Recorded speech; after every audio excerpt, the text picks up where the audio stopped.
Hello and welcome to the Inside Story. Today I'm delighted to be joined by Melinda Coss. Melinda is an author and a serial entrepreneur, and Melinda specialises in business startups. So hi Melinda, how are you? Hi Taryn, hello, lovely to be here. So you're over in sunny France at the moment. I'm in rainy France at the moment, but yes, we're heading for a great weekend, and during which I shall do nothing but sit by the pool. So yes, lovely. Yeah, about time. Summer's been very late arriving. So does sitting by the paddling pool count? Sort of. Yeah, why not? Why not? Any old pool. So, we should probably say that if there could be a slight background noise just in case the chickens come in, or yes, absolutely. They're outside looking through the window at me saying, what you doing? What you doing? Yeah. So between we've got cats, dogs and chickens, so you never know. It's a bit of a menagerie here. So a little bit of background then. You've been an entrepreneur for how long? Well, I've been an entrepreneur all my adult life. I've never really worked for anyone else, but I really found my ground when I hit 60, which I realize is unusual. But it was at a time when, having done a million different things, I got the confidence to believe that I had mastered a tremendous amount of them, and therefore had no fears about building businesses. So, I really came into my own when I hit 60. I'm 72 now. We don't believe that at all. So I mean, all of these news stories then recently about people over 50 being headed for the scrap heap, and following COVID, that the restructuring of businesses, that so many of the older demographics, there isn't a place for them. That must have riled you quite a bit then. Well, it actually had me screaming at the screen. It really did, and it's a big reason why I wrote the book that I've just written, Your Age is Your Business, because we have such phenomenal gifts around us. I mean, with the internet, because when I was building my businesses, I didn't have I'm going to sound like my mother. I didn't have what you had when I was growing up, but I didn't have. I mean, people that have grown up with online and have grown up with the sort of informational technology that we've got right now, have no idea what it used to be like to build a business and how tough it was, because you needed shops and you needed stock and you needed staff that you had to pay full time and you needed investment, all these sort of things. Whereas this generation, and particularly the older generation who've been through all this, can set up a business for next to nothing. They need basic skills. Most of them are. There are huge hang-ups around age, and I discovered that while I was writing the book. I discovered that it quite horrified me, actually. The mention of age was really, people were absolutely pulling back from it. Lots and lots of hang-ups around it. And also hang-ups around technology, because a lot of older people feel, oh, I can't do it. And I can't operate an old-fashioned video machine. I mean, I get that. Absolutely. But I just think this is a time when your kids have left home in most cases. A lot of people find themselves on their own. This is actually the time to sit down and learn new skills. And these skills, next to some of the skills that we had to learn growing up, are very simple. You've just got to apply your mind to them. You've just got to understand them. So my position is that nobody should be waiting to get a job in these ages. So all these guys that have been put on furlough, that are waiting to see if they're going to be taken back, why would you put yourself in that position when you can reach 6.4 billion people online and you need very little money in order to put together a service or a product and sell it to them? I was going to say, we've had a little bit of a technical thing there, so I think your video is slightly lagged. Obviously, it's not coming across the channel particularly well. We can hear you fine, but your video is just slightly lagged. So apologies to anybody that's watching, that we've got slight video lag there. Yeah, I think, I like yourself. I mean, obviously, I'm heading into, well, I'm into my 50s now.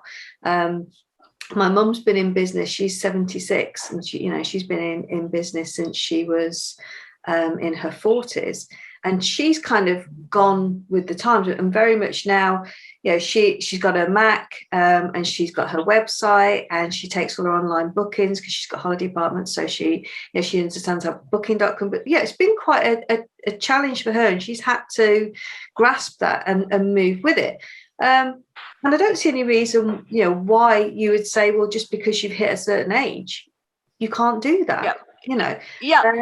I mean, it's a conspiracy. It's a conspiracy. I think that, as we get older, and particularly into our 60s and 70s, we have expectations of ourselves about the sort of lives that we're meant to lead, and also expectations from our nearest and dearest. We're expected to sort of graciously fall into the grandparent role, which is lovely, but it's not all consuming. And I mean, the truth is that, we're 20 years younger than our parents were at our age, both mentally and physically. I think the average age now for a woman is 84 or something. It used to be the 3 scores and 10. We've got. We could possibly, hopefully, have an awful long time ahead of us. So to actually settle into that role of retired, and it's also isolating for a lot of people, I think, when they retire young and it becomes a situation where they are, I used to be somebody, now I am, now what am I? So for so many levels, people should, I'm sorry, I'm sounding dictatorial here, but they really would benefit from stretching themselves and exploring some of these new tools that are out there, because they're remarkable. They open the whole world out. And from my point of view, they can also earn you money. Yeah.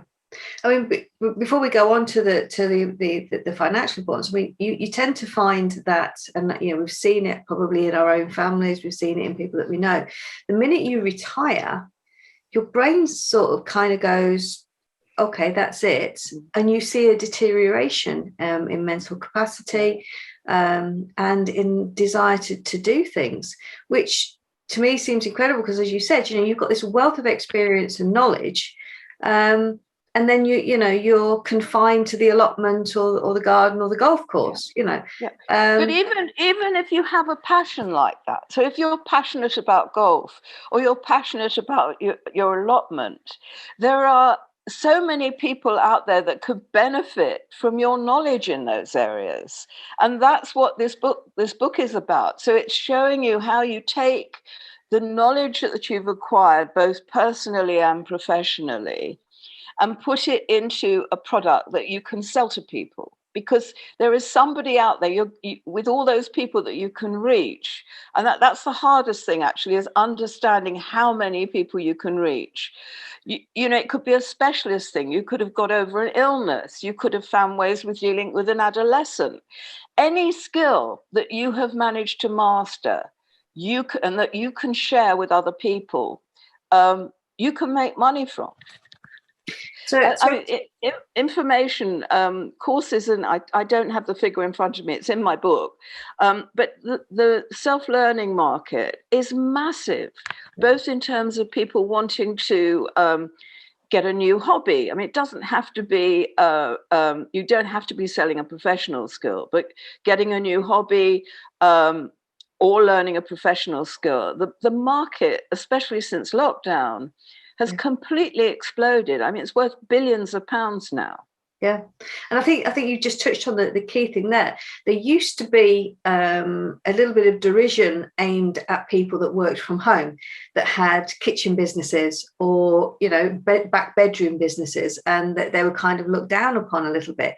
Of course, since lockdown, and everybody's moved to working from home, that has gone. The ceiling's been blown completely off that, and it seemed to be almost a norm working from home now. So the whole sort of kitchen businesses has absolutely exploded. And I think that was the thing with it within the book that struck me. It was you said, as long as you know how to write an email, and sort of have your business awareness, you're almost on the way to actually being able to do that. I mean, also, so many people have got used to using Zoom now. Yeah. So, I mean, within Zoom, you might not realize it, but you can have a whole gallery of people that you're talking to. So if you're running a program, you can do it all on Zoom, or you can do it all in Facebook. I mean, and most people, even older people now, listen to me, most people have mastered those skills socially. Yeah. So they simply have to look at other uses for them. People they'll learn how to master a game on their iPad. They might play a game for hours and hours and hours, but they don't think about that same iPad as being the very tool that can earn them money. Yeah. And it's all become so simplified and accessible now, because more and more people are doing. I mean, I think eBay was probably the biggest eye-opener for a lot of people, because they realized that they could sell product very, very easily simply by uploading a picture to this site. But what I'm saying here is you can also sell information, so you don't need product. And I think, I mean, that's kind of a lot of people don't get that. They like you said, it's very much, if I'm selling something, it has to be something tangible. And knowledge is key, isn't it?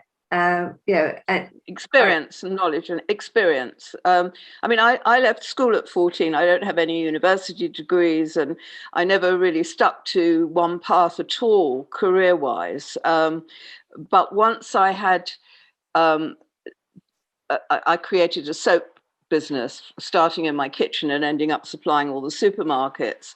And I then realized that actually that journey of building that business and all the things I learned while I was building that business was a hugely valuable product for me to be able to sell to people who wanted to do the same thing.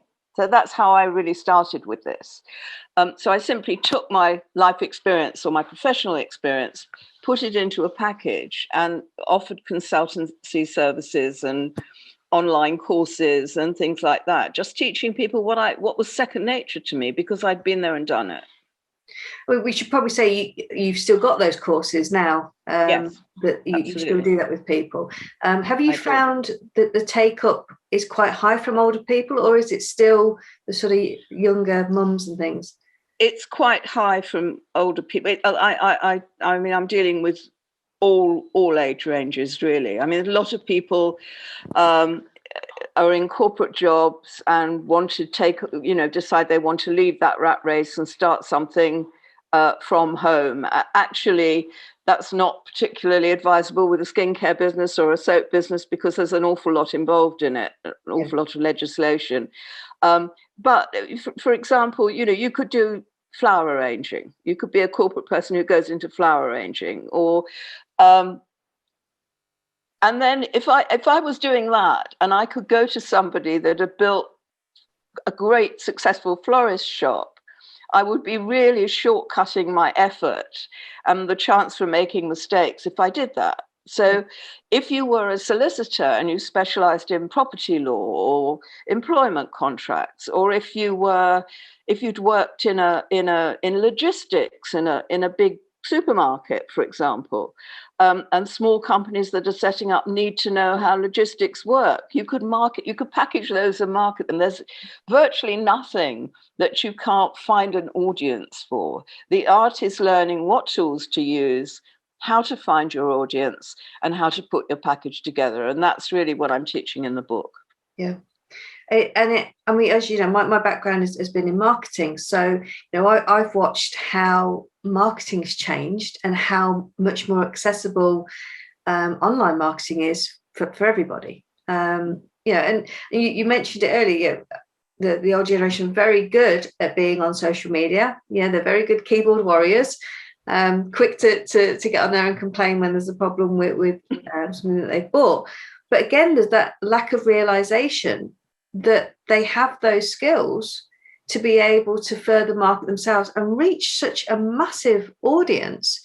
Before you'd be looking at maybe putting an advert in your parish magazine that would, sort of reach a few thousand people locally, or maybe even in your sort of local Telegraph or newspaper that goes around. But now, with very little startup cost and just some time invested in it, you can reach so many people.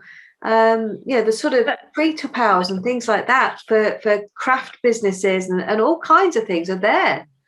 Yeah. I mean, I think what's interesting as well is that it's not just about the money. So what really keeps me going is that, I work with people internationally. I've been doing this quite a few years now. I've built the most amazing network around me of people who have helped me in real life situations as well. There's a lot of bad press given to Facebook, but actually I think I live in the People's Republic of Facebook these days. And I've met extraordinary, I can help people. I get such a huge buzz from that ability to help people. And also the other thing that's interesting is when this explosion started, people thought, oh, well, if I'm going to do a video, I've got to get professional people to do it for me, and my lighting's got to be right, and I've got to look the part, and everything has to be perfect. And that's all blown out the window now because people want to see authenticity. Yeah. So they will often buy into you as a personality. They like you or they don't like you, and the ones that like you will build a tribe around you. And that's your audience. Can you hear? It's telling me my internet connection is unstable. Yeah, you're yep. You're fine. We can. Am I wobbly? Yeah, I think. I mean, you raised a really good point there, and it's something that I when I'm teaching marketing, is something I always say is people buy from people. They don't buy from corporations. And you'll know yourself that if you've been treated badly by a big corporation, the chances are you won't go back. And it's or if somebody within that corporation has done something to really make it better for you, then you'll stick with them. But it's not necessarily the brand, it's always the person.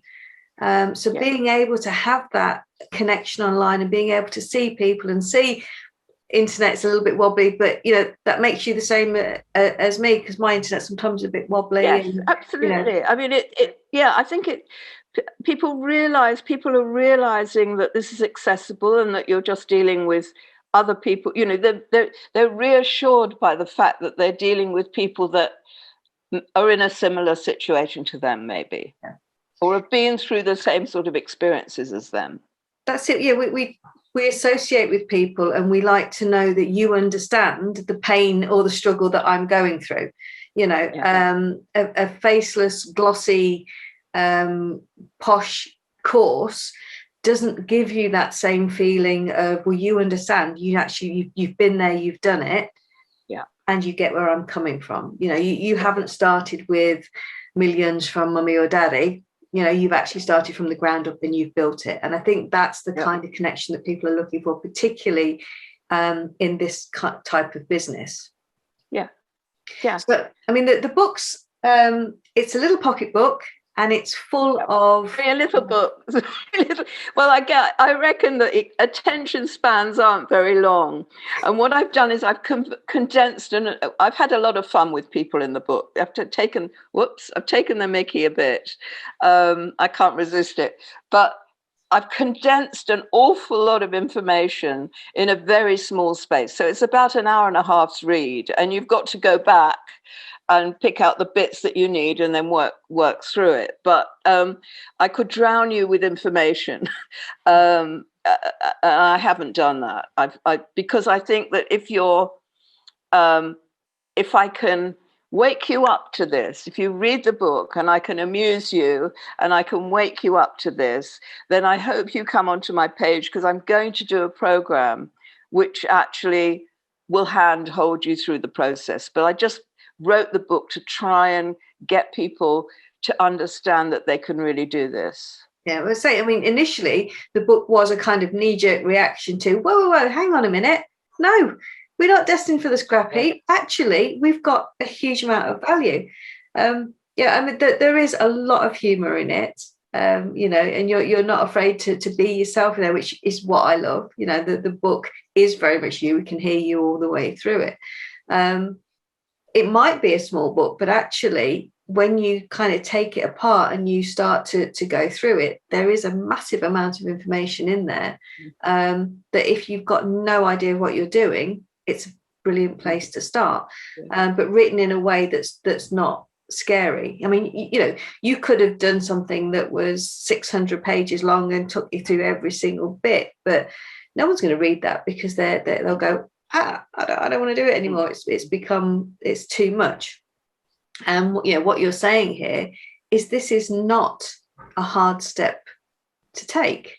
You know, it's actually something that you can do quite easily. I think, you know, one of the things I've said in the book I did last year was, do something that you love.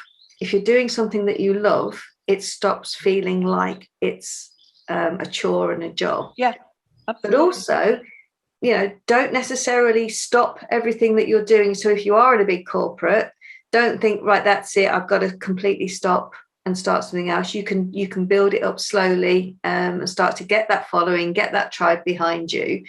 Understand that you've got people that are interested in what you do, and then slowly move away. And that's the beauty of it, is that you don't have to go, right, I'm stopping that and I'm doing this. Yeah. But equally, yes, it can be a sideline. It can just be a side. You can take it to whatever level you want to take it to. I mean, I have friends and colleagues who are making millions every time they launch a program, and I'm not. I'm not even trying to. So at the same time, I have people that, you know, might have a group of 4 or 5 guys that they're. I've got a pussycat here who's determined to climb up on me, whom they're sharing their knowledge with, and they're equally happy with that. Either way, it's a really satisfying experience to do that. And the tools, I explain the tools that you need and how to actually package this up. So I give all that information in the book. So the book is available to buy. It's out in all good bookstores. It's available online from any digital online store. And Melinda's course is going to be coming live very, very soon, from what I recall. Is that? Yes, it's not ready yet. I wanted a lot more feedback from the book. I've started it. It's not ready yet. I'm not dashing into it because I want to pick back. I want to see what actually people are most concerned about on this journey. I want to make sure that I've got all the information in it. But it will be out pretty soon. So if people wanted to contact you to find out more about the course and find out more about what they can do, where's the best place for them to get hold of you, Melinda? They can email me direct at melindacoss@gmail.com. Brilliant. Okay, and your website is? melindacoss.com. Brilliant. Okay, well, Melinda, it's been an absolute pleasure today. Thank you so much for joining me. And lovely to be here. Everybody, if you're looking for a change, there we go. Can we see that in there? Yeah. Yeah, that's me sitting on a pile of money there. Brilliant. Melinda, thank you so much for today. You're welcome. Bye-bye.